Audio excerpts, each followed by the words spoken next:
Still ticked off about that. And I don't want to see it happen again, and I want to see progress made. So that's my piece. I think you understand where I'm coming from. General Miller, let me come to you. Can you help me with something here? Anderson Air Force Base, I understand, this is in Guam, of course. Leaders there recently received an official email that prohibited them from using pronouns or descriptors like he, she, youngest, oldest, male, or female. What happens when those who serve the nation are forced to live in unacceptable conditions?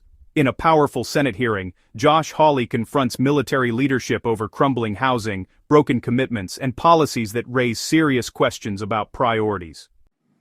Thank you very much to the ranking member, and thank you, Madam Chair. And thanks to the witnesses for being here. General Stitt, let me talk with you. Let me start with you, if I could.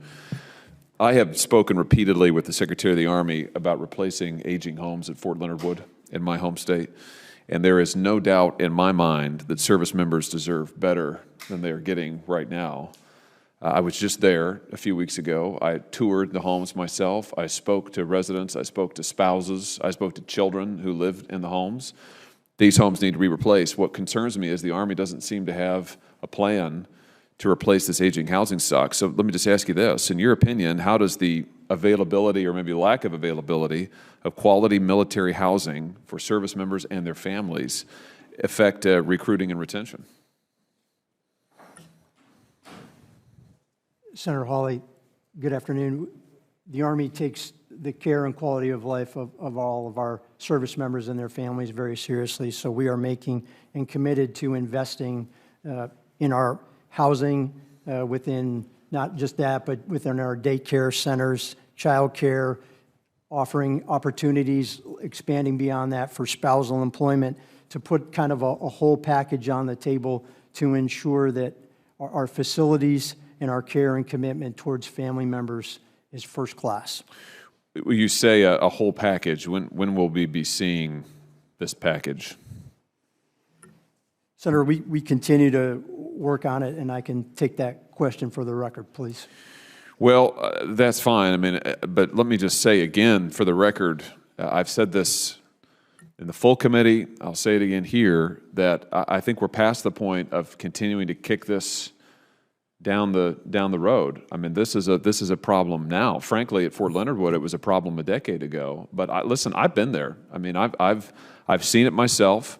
I've talked to the service members myself. I've been in their houses. I've been in their kitchens. I've looked at their bathrooms where there's mold growing. I've seen that they don't have places for their kids. I've seen the substandard living conditions, and it just isn't acceptable, General. You know what? I promised those service members that I'd be a royal pain in the you-know-what until something changed. So I'm keeping that commitment, and I'm going to continue it until something changes. And frankly, I've heard this now it's going on 2 years. I've only been in the Senate 3, but I've heard it continuously that, well, we'll get to it, we'll get to it, we'll get to it. Well, at Fort Leonard Wood, we haven't gotten to it.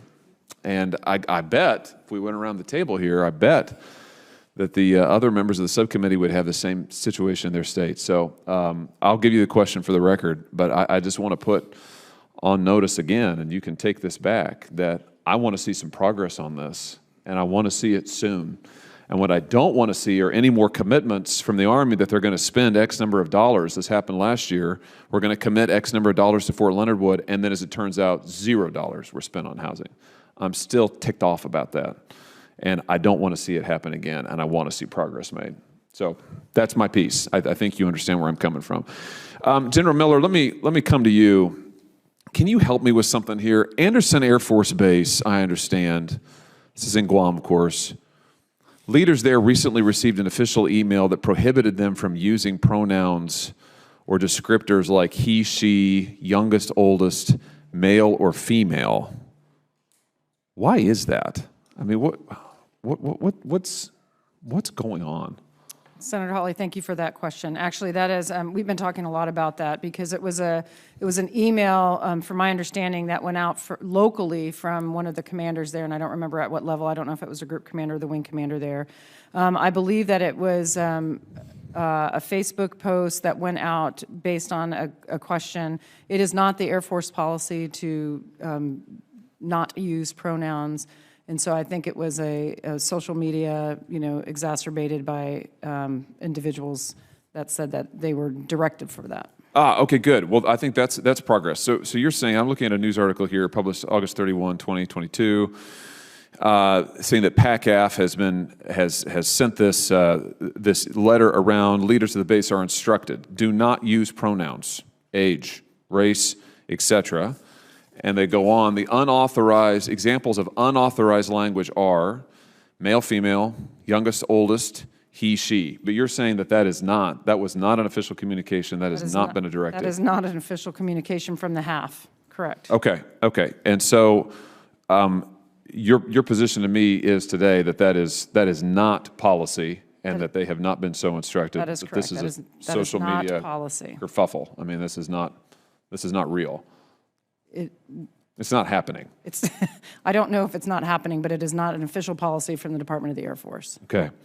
I ask because part of the way it's been reported is that the rationale is to help with lethality and also recruiting. And it was curious as heck how not using he, she can help with lethality and how it's helping with recruiting. But I take your word for it that this is not policy, and that satisfies me. So thank you. Thank you, Madam Chair.